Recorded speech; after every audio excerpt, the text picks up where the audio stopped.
Hello, wild women. I am popping in here with a super special summer episode to hold you over until we return with season 4 in September. I just couldn't wait to share this episode with you that I did with my friend Kim Anami. Kim's an international sex coach and one of my personal inspirations for how she shows up in the world. So this episode dives into the concept of the well-fucked woman, and we cover some of the tools of how to get there. We also unpack the jade egg and what to do about it, and what does it mean to be in our sexual power with a healthy vagina and pelvic floor. If you don't already know this about my podcast, there is a lot of cursing, and in this episode in particular, well, it's about sex, so be warned.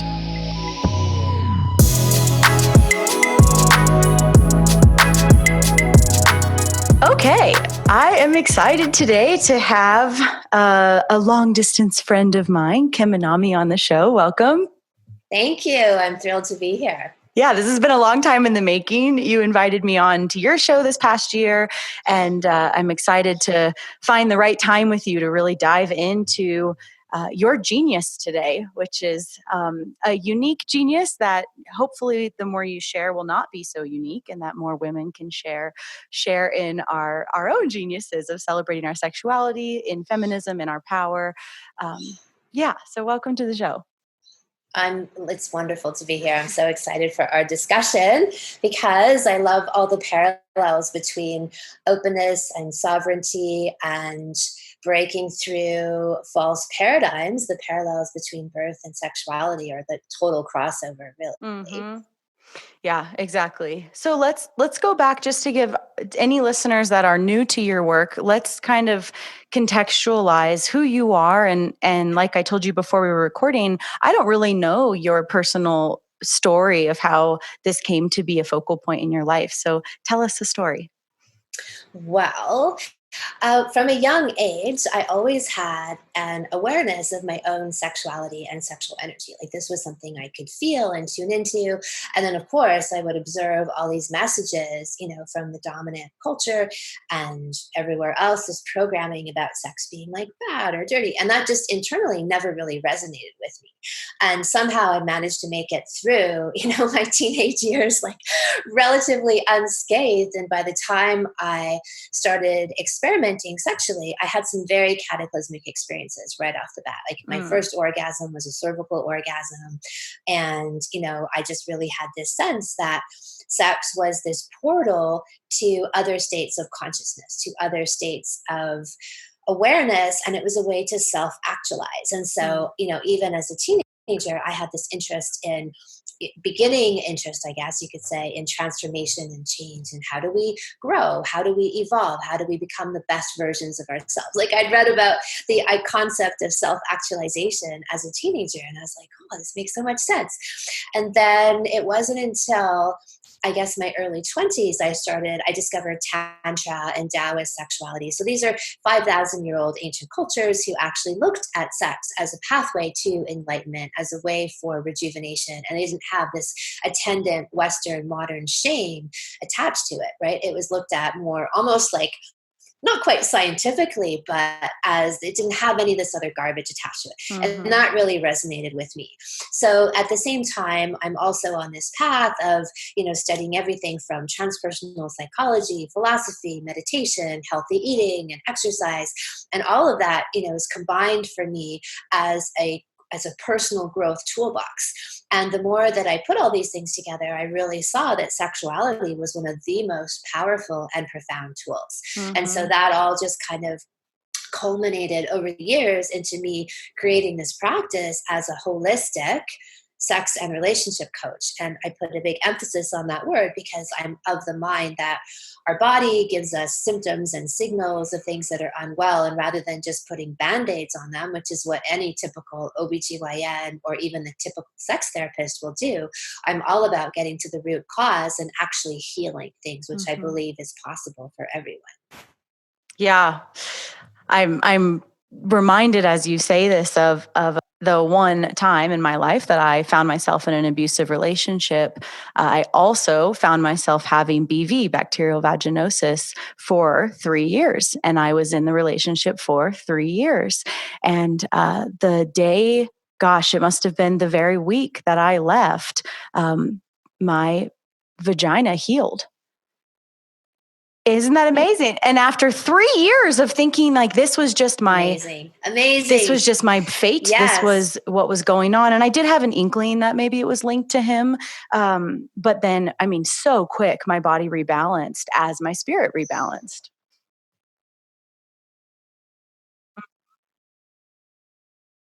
I hear stories like that all the time. And that's really the crux of my work, is getting people to then look at, all right, if you have these symptoms, what in your body, yourself, your life is out of alignment? Because that's really all your body's trying to tell you, right? But that kind of, even that line of thinking is so contrary to the dominant paradigm of Western medicine, which is like, it doesn't matter. There is no relationship. We'll just stuff it down even more, where I'm like, no, I can fix that. Bring me that vagina, bring me that cock. I can totally. deal with this problem. I can fix these problems.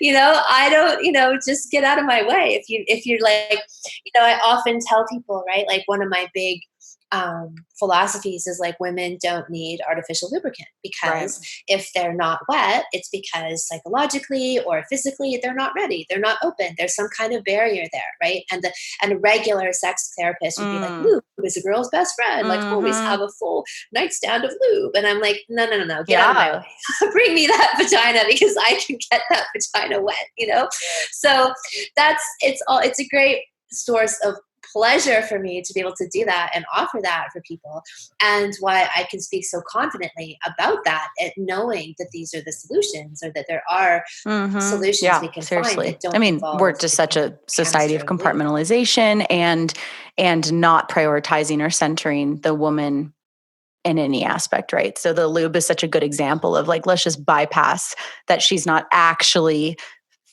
physiologically ready, because that is a symptom, that is a message, right? That's here for us, but let's just bypass it because it's time, right? Yeah. Oh, for sure. And that's and you think about that, it's quite hideous, really, right? It's basically like an institutionalized semi-rape, if you want to go that far, to say like, let's have sex with a woman even though she's not ready. And we'll tell her that this is like a liberated thing to do, is have a bottle of lube and force the vagina to do this, right? And so, that's a very good expansion on that, and an example of that, where something becomes, I often in my work use the idea of normal versus normalized, which I'm sure you can relate to in your work too, right? Where things become normalized. Like, one of the things I'm most known for is vaginal kung fu, lifting weights with the vagina, using a yoni, strengthening the vagina, where most women think it's normal to pee their pants, and normal for their vaginas to fall out after baby. It's not. It's become normalized, but it never should have been, right? There's a massive flaw in the system. So that's a big thing that I quite actually enjoy, turning those sorts of ideas on their head and giving people the actual solutions and tools to rectify these things without any kind of invasive drugs. So I do want to go back, because this is something that has spiked my interest since the first time I heard about it, through your podcasts and through some women that are in both of our communities. The cervical orgasm idea. It's a mystical idea for me. What does that mean? And actually, furthermore, I just want to center that I've heard you say, and I've heard women who've done your courses before talk about 11 different types of female orgasms. So please teach us what the hell that means. Well, look, where do I start? So, in the vagina. So the cervical orgasm is considered to be the queen of all female orgasms. And often, most of the time, when people talk about female orgasm, they're talking about the clitoris. And they just use the blanket phrase female orgasm. And I'd be like, well, which one are you talking about? Like, there's a lot. So clearly those people don't know, and they've never experienced it. And so, look, the Taoists mapped out reflexology points in the vagina. And just like, your ear or your foot, that there's different areas that correspond to different organs and different emotions. And the cervix is considered to be the heart point in women. And not only that, but it connects the vagus nerve, like basically all the way up from the cervix to the crown chakra. So you have this pathway that's connecting you to the higher states, like to your highest self, to the spirit world. And the vagus nerve is thought to be the most like spiritual nerve in the body, a very powerful nerve. And then of course the heart connection. So the idea with a cervical orgasm, so most women will say that, or often will say that their cervixes are tight or sore, or if they go in to be penetrated there, it kind of hurts them. And that's just a sign, well, a sign of two things. One, that you're going too quickly and, rushing in there before taking your time and really opening up the area. And two, that there's stuff to be released, right? So we as women hold in our tissues, and especially our reproductive organs, all of our unresolved, unprocessed traumas, stuffed feelings, stuffed emotions, unresolved experiences get stored there. And in particular in the cervix, which I would consider to be the epicenter of female sexuality. So as you know, this is the gateway between life and death, right? This is the pathway to the other worlds, is the cervix. So it's a very, very powerful portal. And so through stimulating the cervix and opening into the cervix, and by open, I don't mean literally that it opens up and you penetrate it. I mean more of an energetic opening and an energetic penetration, that women can have these cataclysmic, life-changing dimension, consciousness ascending orgasms by stimulating that area, opening into that experience, and then releasing all kinds of stuff. So cervical orgasms are often characterized by women crying, right? They just have these incredible releases of emotion and energy, and they don't have to be, and often aren't, connected to any particular memory or experience or trauma. It's just like a release. The body has found a way to release and process stuff. And this is why I say vaginal orgasms, and particularly cervical orgasms, are women's one of their best personal growth tools. You could save on thousands of hours of therapy if you can have a lot of cervical orgasms in your life on a daily, regular basis. And so another quality of it would be feeling like you are, I used to describe it like back in the days when I did such things, as taking ecstasy. If you've ever taken ecstasy and you have this like full body, emotional, spiritual, psychological opening, bliss, transcendence, feeling as one, like all of your peak experiences of your life really are what come to play in a cervical orgasm. So it feels different. It looks different than a clitoral orgasm, which is characterized by this ascension, a peak, some pelvic contractions, and then this decline. And the cervical orgasm is, rather than maybe like climbing a mountain then coming down again, it's like a series of rolling hills that just keep getting higher and higher and higher and higher. And you never really have to drop off. And so women will and that's really the essence of that French phrase, le petit mort, the little death and rebirth, because I would have these orgasms even as a teenager, and I would feel like the false kind of civilized, it programmed kind of parts of myself would just fall away.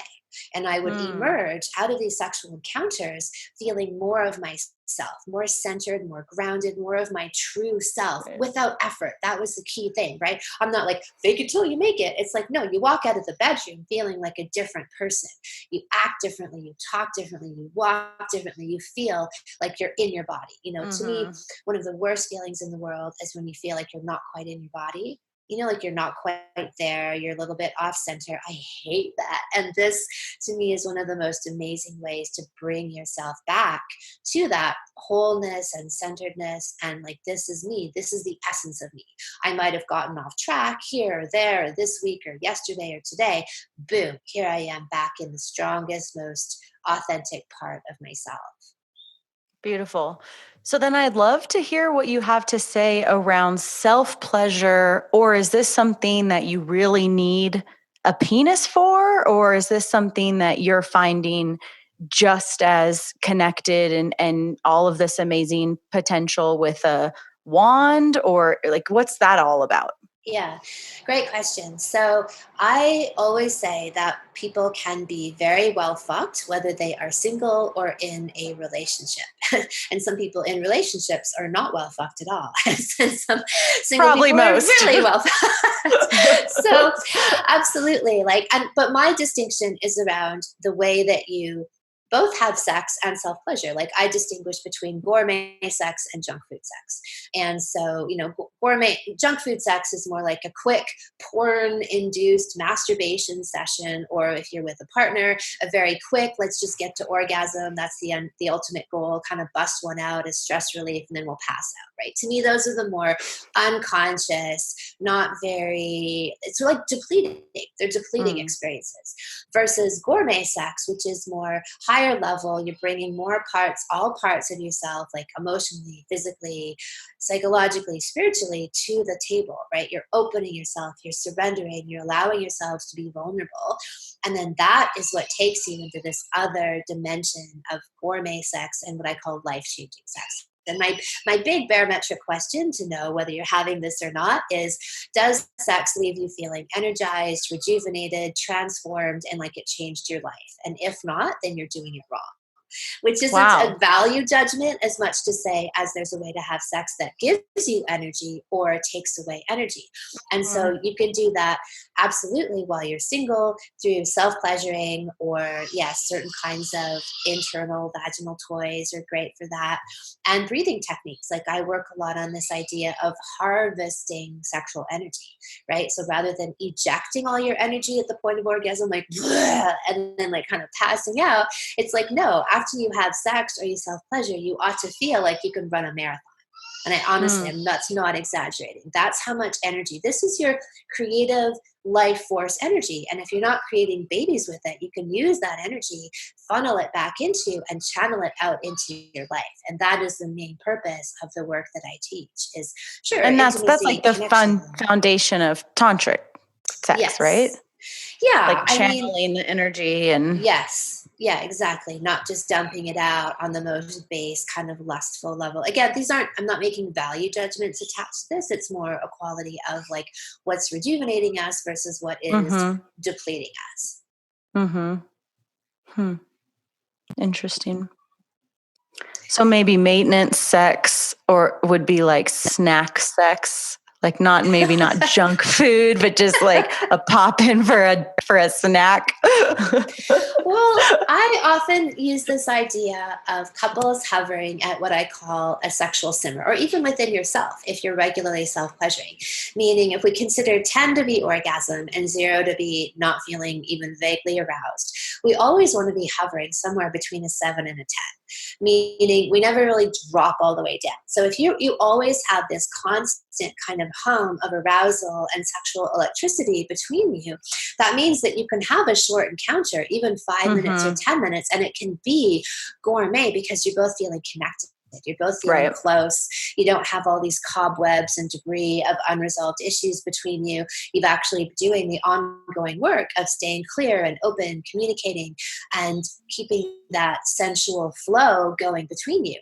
So yes, a 5-minute encounter could be gourmet sex, and a 2-hour encounter could be gourmet sex. Totally. Yeah. Okay.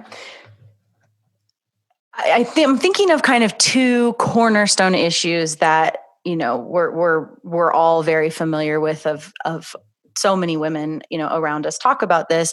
One of the cornerstone issues is the male partners coming too fast. Yes. So way before, a woman. You described that well, by the way. Way. That's totally accurate.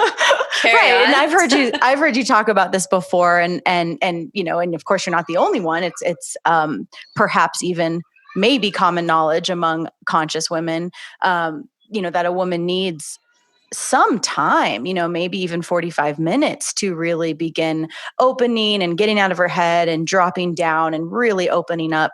I love the kind of like vision of a flower or something blooming.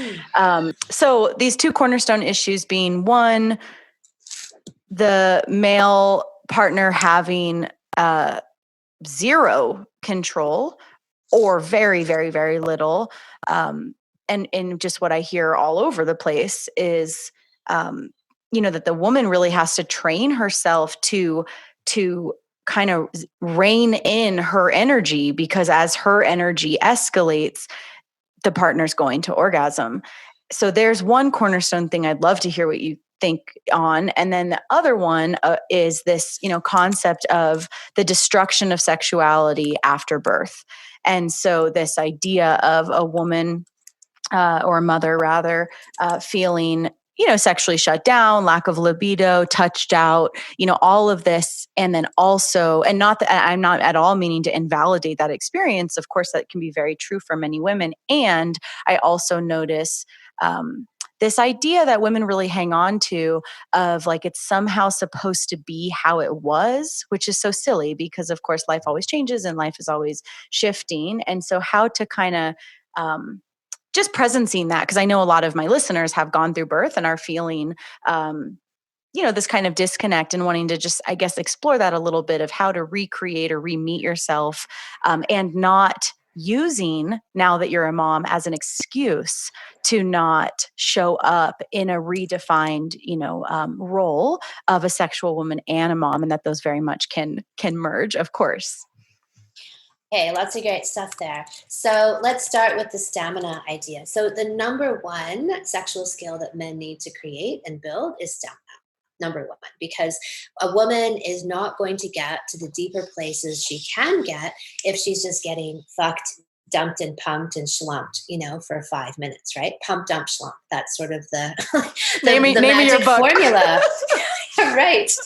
Like the two pump chump club. I was going to do a video of like a support group for two pump chumps, but, anyway, and like this is like in the Taoist framework, they say that sexually speaking, men are like fire. They're quick to ignite and quick to extinguish. Women are like water and they're slow to boil, but they keep on boiling. And so the trick then is to meet in the middle. So the work for a woman is to learn how to, really get in touch with her sexuality. So like I mentioned earlier, she's hovering at more of a simmer, right? She doesn't have to go from ice to get to boiling. She's already simmering most of the time. So this is her own personal work, her own comfort, familiarity with her sexuality, perhaps using a jade egg and self-pleasuring and just like exploring and being passionate about sex as a personal growth tool, valuing that as an important part of her being. Then for men, absolutely is to learn to build stamina. And a woman is never going to be sexually satisfied with a 5-minute fucker. Right? It's not going to happen. And I honestly think then that's a lot of the reason why women might start to basically think they don't like sex is because they get fucked for 5 minutes. A guy passes out and rolls over, and they're kind of like, well, what? I'm just a receptacle for cum? Like, that's not, you know what I mean? They're not going to have even had, they don't know what they don't know. So they get told this, again, this misinformation that there's only clitoral orgasms, right? Which can just be had with a finger or a tongue, and they don't even need penetration. And they can kind of, diminish the power of what's actually available in the vagina, like G-spot orgasms, cervical orgasms, what I call the life-changing and essential good fuck medicine for women, right? These internal orgasms. So yeah, I've got a lot of videos out there for men, like how to last longer in bed on my YouTube channel. There's a whole series called Sexual Mastery for Men on my YouTube channel if anybody wants to send their partners there. And men tend to enjoy my language because I'm like, yeah, women should be eating cum. And, like, they're like, honey, have you seen this Kim Anami woman? So I've got great resources out there for male partners. But yeah, it's definitely women need to have that because, another thing that happens is women might start to open, they're feeling pleasure, and then, the man just bails out at a crucial moment. And so she stops trusting him. And that lack of trust, even though she can't often articulate where it's come from, then translates into nagging and belittling and humiliation and, day-to-day kind of eating into the man, which isn't exactly unjustified if he is a 5-minute fucker, right? But both people probably don't understand what the source is of all of that frustration. She's underfucked and feeling frustrated, right? And I've often said, like, for men, if you've got a woman who and men will use these cliches, so like a naggy, whiny, bitchy woman, I'm saying all that's telling me is you're not fucking her enough. You're not fucking her enough or well enough, basically. So that's the most important work for men, really. And then this concept of potentially losing touch with a woman's sexual energy during after birth, I mean, like for one, that a lot of women experience traumatic births. And so they're Right, of often course. suffering from PTSD. And this whole area is going to be full of trauma because of what's happened to them, right? And so one of the last things they're going to want to feel is opening up in that area if there's still all this unresolved trauma that's being, lodged there. It's been stored there.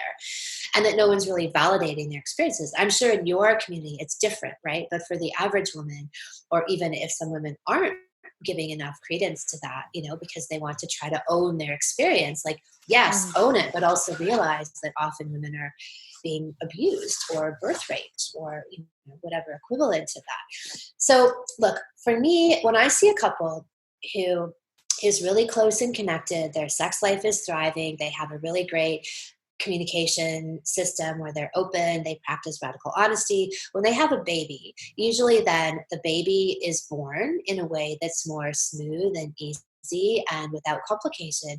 And then their sex life also continues. So, like in that same vein, like one of the biggest things that will happen is if a couple already has any kind of distance or issues in their relationship, that will show up in the birth, and it will definitely show up after the birth, where the birth then becomes this opportunity for them to rationalize away the stuff they haven't dealt with in their relationship.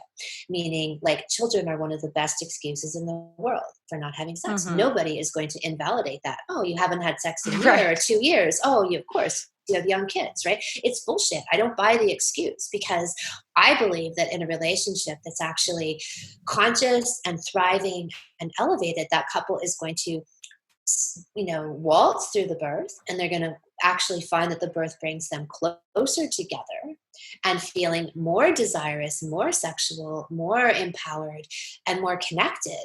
Because, if you're not, I often use this analogy of two cars driving on a highway. Okay, let's say you're going to do a road trip with your partner, right? So you've got a 2-hour drive to get to this destination.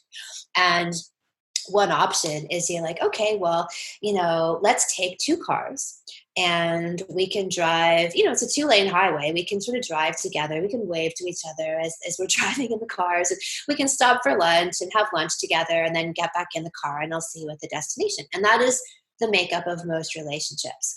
Or you have the kind of relationship that's much more interconnected and you're feeding each other. So you're in the same car.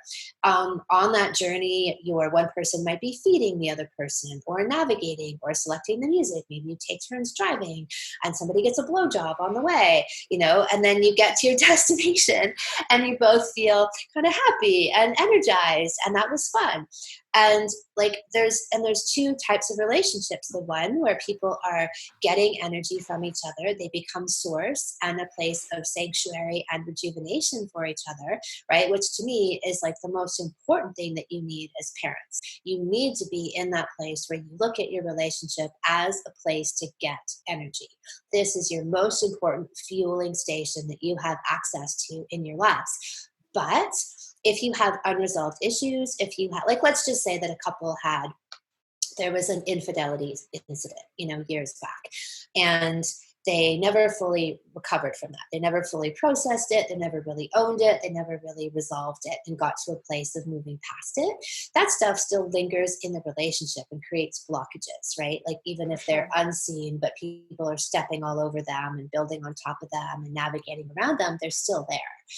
And then that's where, like, the rubber hits the road. Like, I look at all of these things, like birth as being barometers, orgasms as being barometers, a woman's libido as being a barometer for, do we have a clear, what I call a pane of glass between the two partners, right? So think about the two of you have a clear pane of glass between you, right? And every lie, every sin of omission puts a clump of mud up on this glass, right? It starts out clear, and then over the years of not dealing with things, of sweeping things under the carpet, you end up with this either very muddy glass or an actual brick wall that's now been built between the two of you.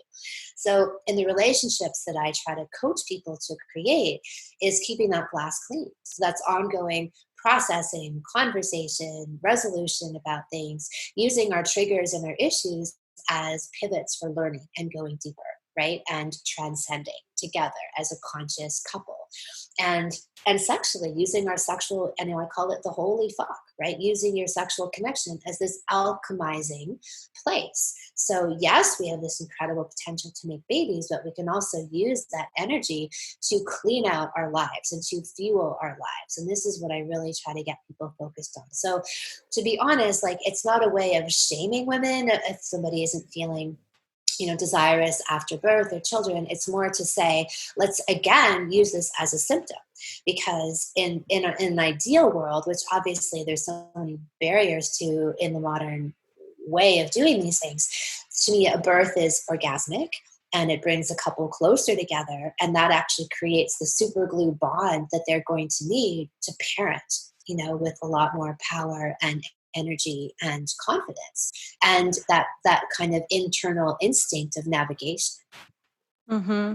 So if a couple is listening to this and they're looking at each other right now going, fuck, we really got to clear that glass, and the intention is there, and the willingness is there, what are some kind of first steps in terms of your work and what you see to work really well to kind of find their way back, or to begin the clearing of the glass through the sexual intimacy? Yeah. So two things: connecting dates and sex dates. So I suggest that if a couple isn't regularly communicating and staying open, or they feel like there's a buildup on the glass, make 2 to 3 connecting dates a week. So this would be 20 to 30 minutes where you set aside time to talk about the deeper issues in your relationship. And by deeper issues, I don't mean day-to-day admin of work or children or chores around the home. I mean your deeper stuff, right? Like, if you had to look at that pane of glass, like, visualize that. What are some things that you feel you haven't let go of, you haven't forgiven, that still bother you, and then communicate about those in as loving as a way you can, right? And as much as you can to take responsibility for those things. Like, for example, with the issue of, let's say, infidelity, like, I never just point the finger at the so-called cheater or stepper outer, because to me, if that happens in a relationship, both people have been participating in a dynamic that has led to a de-evolution in the relationship, where then one person might have stepped out, but the other person is withdrawn in their own ways. So I'm all about, radical self-responsibility, right? How did I help create this situation? Where can I take responsibility? So doing that 2 to 3 times a week, and trying to go back and clear any past glass that honestly could be 5 or 10 years old, some of these issues, or an issue from breakfast. Like, you could have an argument at breakfast and then go to have sex at night, having not really cleared or resolved the argument. And she probably won't be wet, and he might not be as hard, or he comes in 5 minutes. And that's really symptomatic of the fact that there's unresolved stuff hanging in the ethers, right? Our bodies are barometers for our actual level of openness and connection. And then the other thing would be sex dates, is I have people schedule sex dates. And so again, you carve out time. And I get that people have, but we have kids. But we're working. It's like, So, Living. I have a great story of a couple who came to my Bali retreat a few years ago, and they had 5 children between them. They were both on their second marriage. So they'd both been in sexless, kind of miserable first marriages for 10 or 15 years, and both had the courage to leave, right? They didn't meet each other and leave. They'd done that independently and then found each other. And because they had been in such crappy first relationships, marriages, they were really committed to, okay, my next relationship, I'm really going to show up and put everything into this. And then they met each other, and he was like, high-powered CEO. She was upper-level management, right? So very busy lives and careers. And they had a commitment to each other to have sex every single day, no matter what, right?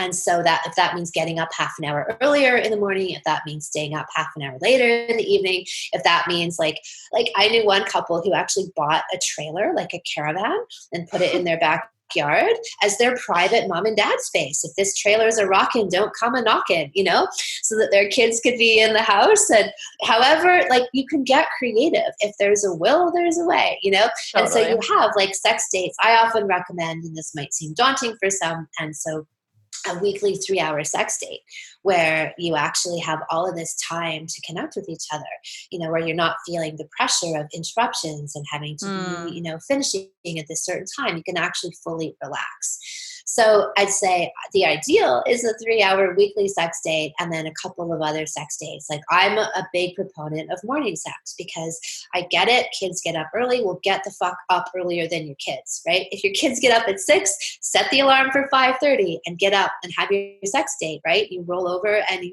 go at it for like half an hour. Yeah. So, look, I think when children are young enough, like, I don't think there's a problem to be having them in your bed and you being intimate. There's probably an age where that needs to, there's a Of boundary course. there. Totally. But, when people have like young newborn babies and they're like, well, the baby's in the bed. I'm like, the baby was in your belly. Like, what is the Right. difference? Like, Totally. really? So, it was probably more under aware of what was going on when it was in your belly. That Totally. stage. Um, Yeah, and I wanted to offer something for the connection dates, something that my husband and I do that has been helping really well to just get right to it is we use a not this is for the connection, not the sex. I have no advice for the sex. The connection dates are if you really knew me, you would know. And just starting with that, if you feel kind of plugged up, that's just a really easy way to unplug uncork the bottle and just see what comes out. If you really knew me, you would know. It's something my mentor taught me. And we have this little practice of they're like mini reveals. So they're called reveal exercises. And at the end of the day, we just do it's usually 5 minutes, a quick check-in of, hey, did I withhold anything throughout the day? Is there anything to mm, clear? Is there anything to reveal? And what we find almost always, and for us, we only stay on today's page. It's not a time to get into 5 years ago or you always, it's none of that. yeah. It's just today. Did anything kind of get stored up that I didn't clear? And I'm offering this because what I have found is most of the time, the things I'm withholding is actually appreciation. It's not irritation or, oh, you didn't, or, oh, your socks are on the floor. It's actually, hey, I really forgot. I really didn't reveal to you how much I appreciated you making me breakfast, so that I could get to work or whatever it is. And so often that pretty much every time it very quickly um, enters a very giggly, very intimate, realm where now I'm sitting on his lap while he does his reveal. And so that for us has been a really quick, very quick insertion point for us to connect. And we do it without our kid around as best as we're able. And that often, leads to making out or, maybe making love, but there's not a lot of that happening right now in our household. But at least there's a connection point. And so, yeah, that's something that I found to be just like a really quick way to cut to the chase of getting to the meat of intimacy, really, or clearing that window, like you said. I love that. That's beautiful. I love both of those. If you really knew me, you would know. And these daily reveals, whether they're Hmm. like you said, the appreciation, or it could be a point of frustration too. But Totally. that's exactly in practice. That's what clearing the glass looks like. And Hmm. in an intimate way, right? Like, getting into a place of intimacy, because that's what can get brushed aside easily in the day-to-day admin of our lives, right? Is like, this needs to be done, that needs to be done. We become like these partners in chores, right? Or Hmm. admin of a little house business that we're running, even at, Totally. the And business of our clearing lives. and clearing with the intention to take responsibility is incredibly important there. So it's not a time to be like you always always always, that's not going to increase intimacy. But what we can logically understand that increasing intimacy is going to happen through taking responsibility and through how we're co-creating. So even that language of clearing a withhold, I think is really important to use things like these are the facts and this is the story I made up, or like this is you brought lunch home for just yourself. That happened. And the story I made up was you're a Hmm. selfish asshole that doesn't care about me, and so just to take Yeah, responsibility for this is the yeah, story I made up yeah. from this fact, and distinguishing fact from story is, I mean, I don't know if I'd be able to still be married without these tools. without the really practicing taking responsibility, because otherwise you're just villainizing each other all day. Totally. That's a really good point. And I love that you have these tools. That's fantastic. Yeah, that's wonderful. I mean, another way of like starting to kind of open the heart would be like 20 things I love about you, where you go back Mm-hmm. and forth, right? Like I say one, you say one, I say, because that's what you're trying to do is just sort of crack through that layer of the mundane and get into your heart. Okay, so I also want to hear a little bit about the jade egg. That is not something I have any experience with, but I'm interested, and it seems to be a pretty big part of what you talk about. Obviously, you have gotten a lot of attention Mhm. for weightlifting with the egg. So yeah, tell me a little bit about it. And it's what's in the back of my mind about it is, and I've heard you talk about it in the past, and you kind of mentioned it in the beginning around healing prolapse, and that it's not normal to pee when you sneeze, and we know that's such a common experience. And my understanding loosely is that perhaps women are healing their pelvic floor weakness through strengthening with a jade egg. So yeah, I'd love to hear you talk about Yes.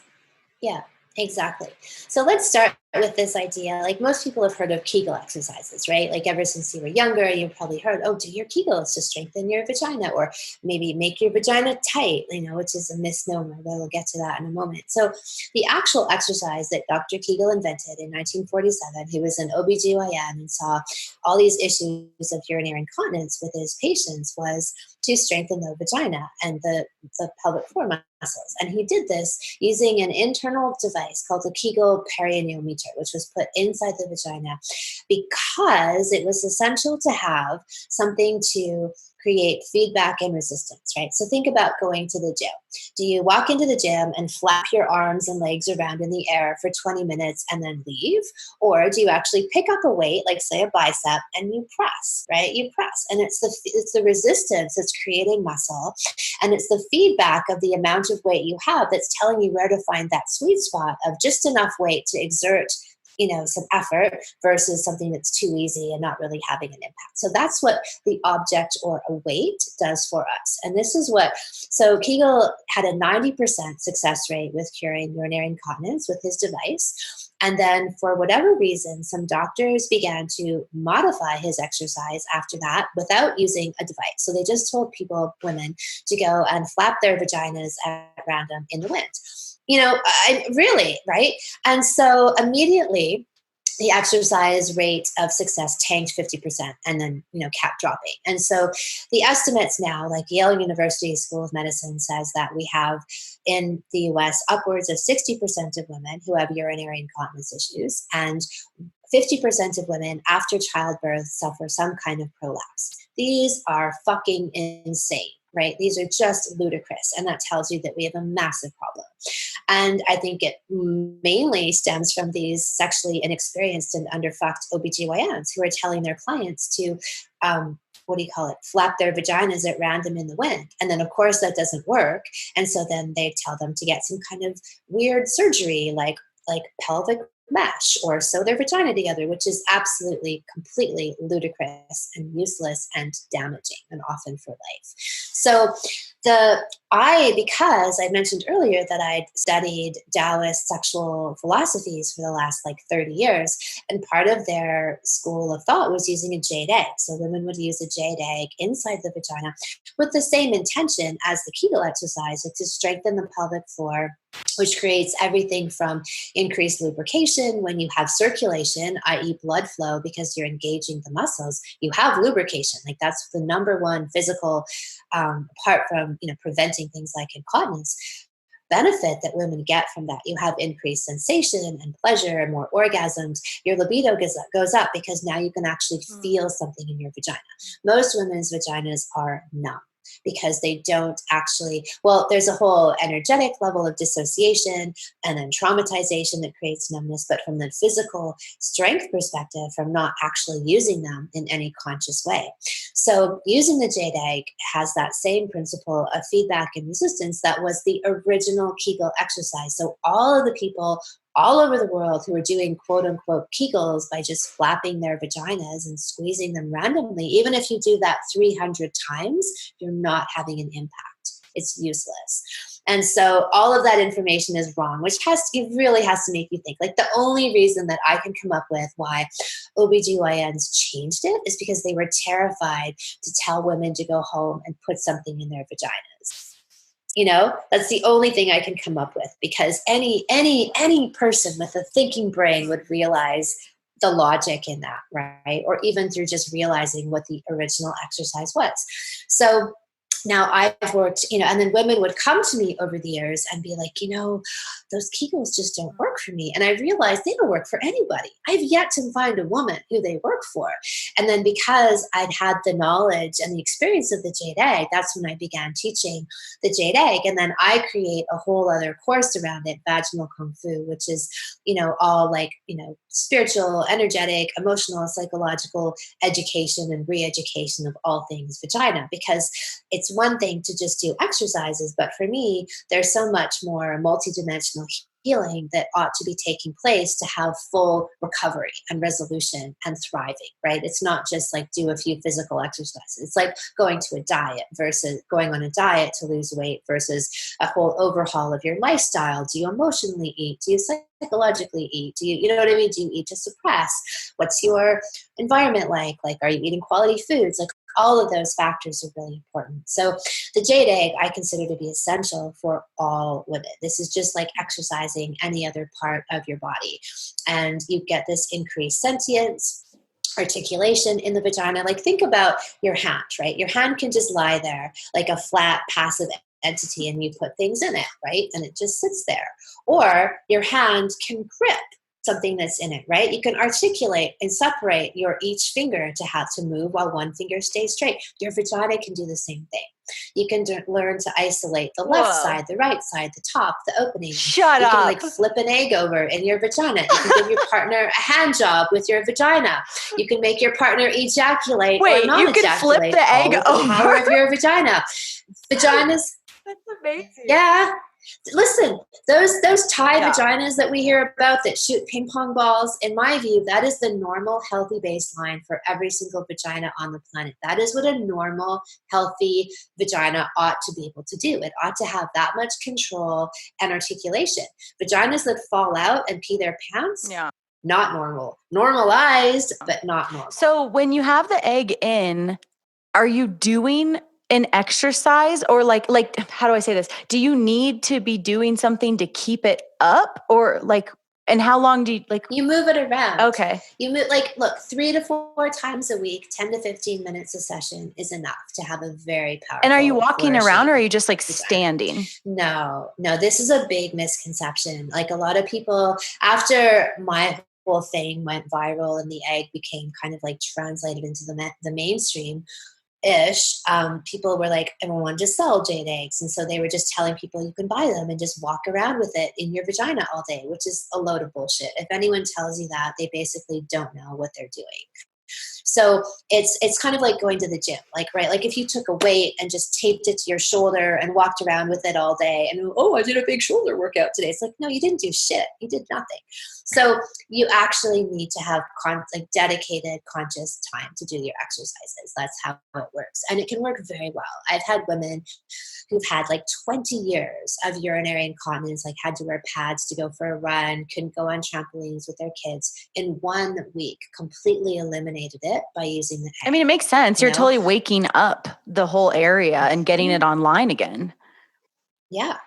Yeah. And that not just, and this is the beautiful thing, not just physically, right? Like, then you notice a whole other energy that's awoken, which is a great word, in yourself from activating your vagina. So your vagina then starts to act as I believe our reproductive organs have all of these symbolic qualities, right? Like the womb as this creative receptacle, and the ovaries as this creative energy generators, these engines, and the vagina, like as our creative centers.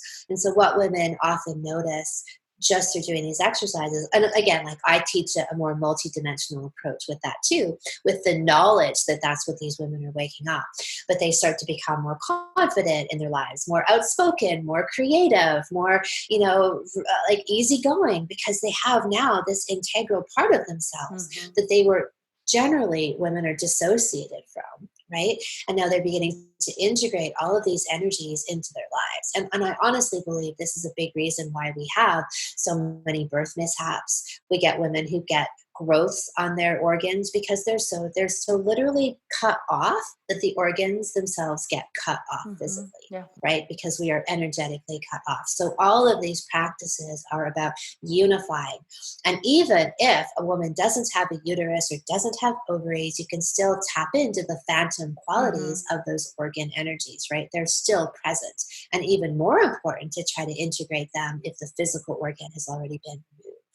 So for someone of your mastery, is this something that you still do every week, or it's because it's like it's working out, it's exercise you have to maintain?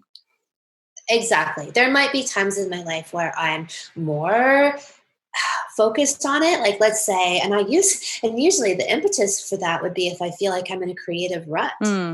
That's when I notice. I'm like, okay, I need to rejig, rev up, do something different with my sexual practices. And that isn't just about masturbation or having sex. That means my jade egg work, right? Or other kind of sexual qigong practices that I do and teach in vaginal kung fu. Like I work with all of that. Is like, okay, I have a big new creative project coming up, so I'm going to redouble. I'm going to do twice the amount of egg work, twice the amount of sex dates, twice the amount of like self pleasure, all of this stuff, twice the amount of breast massage, because I know that these are my movers and shakers. These are my sources of sexual energy, and if I want more of it, that's where I go for my source. Yeah. And the tools that I work with, they're called creative/sexual feelings. So they actually very intentionally have them paired when we talk about the 5 core emotions: sadness, fear, anger, joy, and creative/sexual, to really kind of identify that it's all the same. Creative and sexual is quite synonymous. Yes. Yeah. Cool. Yeah. Okay. Well, then I'd love to pivot into you telling us about these amazing courses you offer, and specifically the one that I'm going to be joining in on that I'm even more excited now about.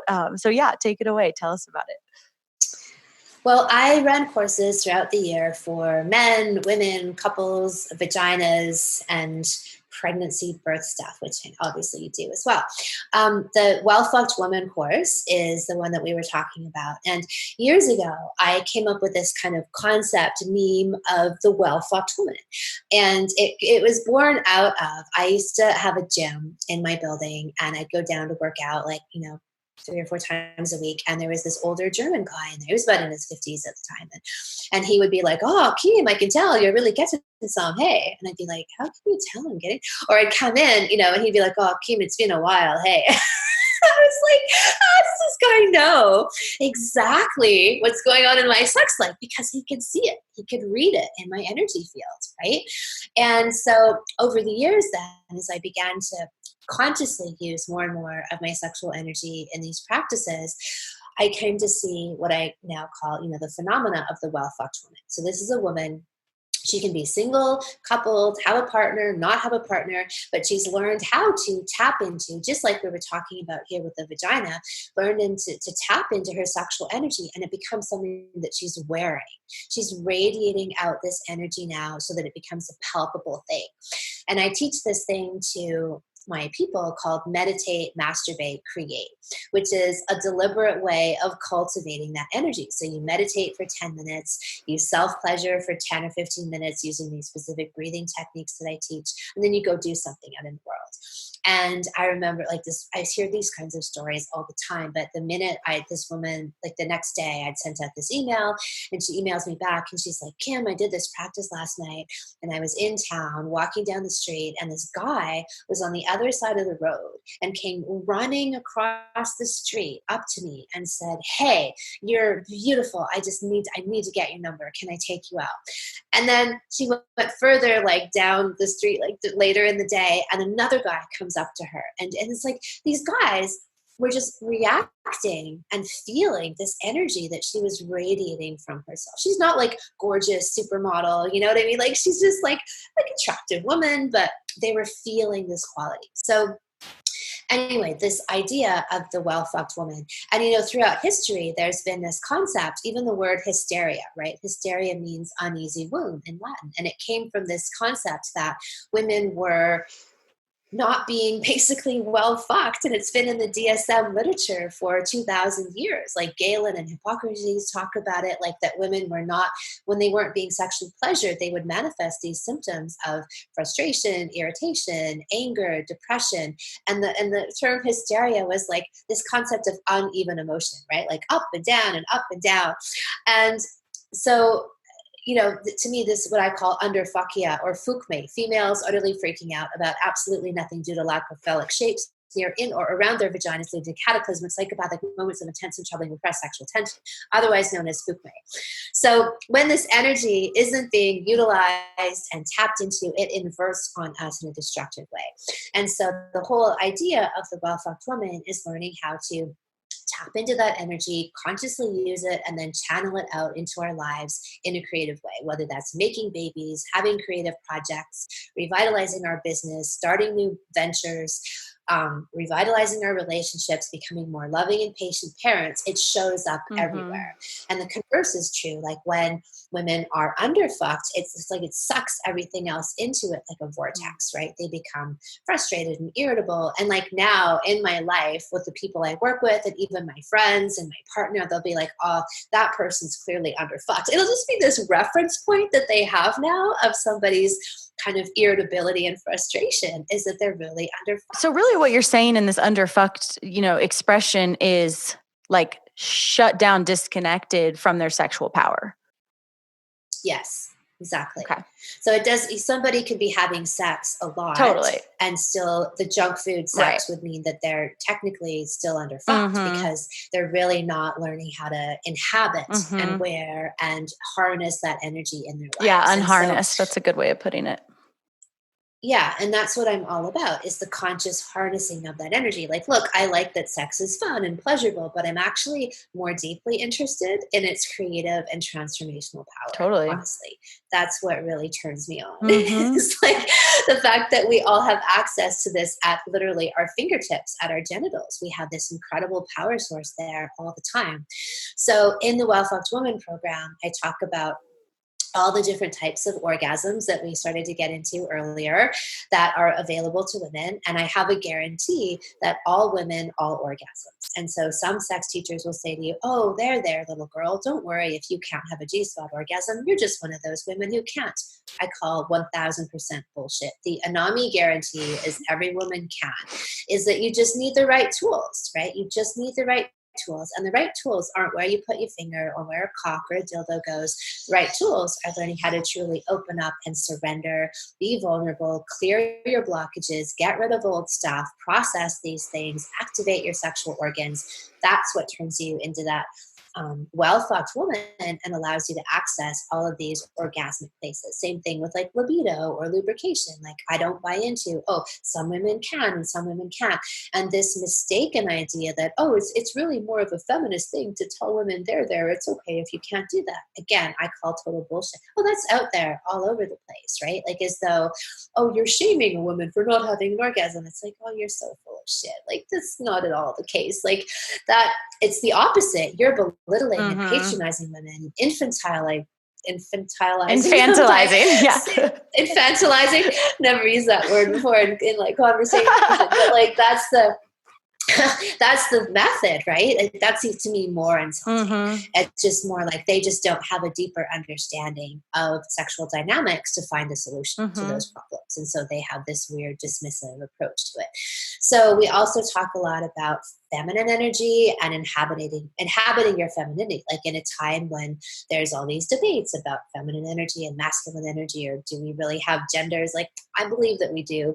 And I believe that like, we actually, it's getting cut off from those energies and disowning them that can be problematic, especially for women, And so I'm all about re-owning those things. So the whole program is about trying to find the ways that we have taken on blockages, taken on cultural conditioning, much like in the work that you do, and to dispel that, right? To get rid of it, to release it, find ways to metamorphosize these things into power, right? So take any kinds of trauma, stuckness, limiting beliefs, program staff, and change that, and from the root up. And then give people the right information, like this is how to use your sexual energy, this is how to use it as a creative source, these are how to get to these orgasmic places, this is how to inhabit more of this place of openness and surrender and receptivity, which again are themes that we see in birth, about like how to really let go and to open and to surrender, right? To have a much more easy, free flowing birth is, to me, the real core theme of that. The parallel theme is surrender. And it's interesting because that's the deepest theme of cervical orgasms, and the cervix is what needs to open for a more beautiful birth. Same, but different. Yeah. Yeah. Awesome. Okay. So then how can people, if they're all jazzed up about this and want to discover their potential, how can they sign up for this upcoming course? So it's called How to Be a Well-Fucked Woman, and we have a free preview video series that you can sign up for to get a sense of what the course is about and more about my philosophy on it. And then the course runs for 8 weeks beginning in July, and it's all online, probably similar to what you have. We have a private members area with weekly videos, and then we have weekly online calls with me, like Q&A calls where you can ask me anything, plus home play to do throughout. And you can do the course as a single person or with a partner. There's home play that's devoted to both, and have me with you along for every step of the way. Awesome. Wonderful. Thank you for your time. I'm even more jazzed up about participating in it and seeing what I can unlock in my own sexual power. There's always another level to go. Exactly. That's my philosophy. Awesome. Yeah. Well, thanks for having me. Yeah, thank you. It was a pleasure. All right, everyone. If you're as interested as I am, check out the show notes for the link to Kim Anami's upcoming Well Fucked Woman Salon. It starts July 30th, 2020, and I will be there. So come join me. Okay, take care. See you in September.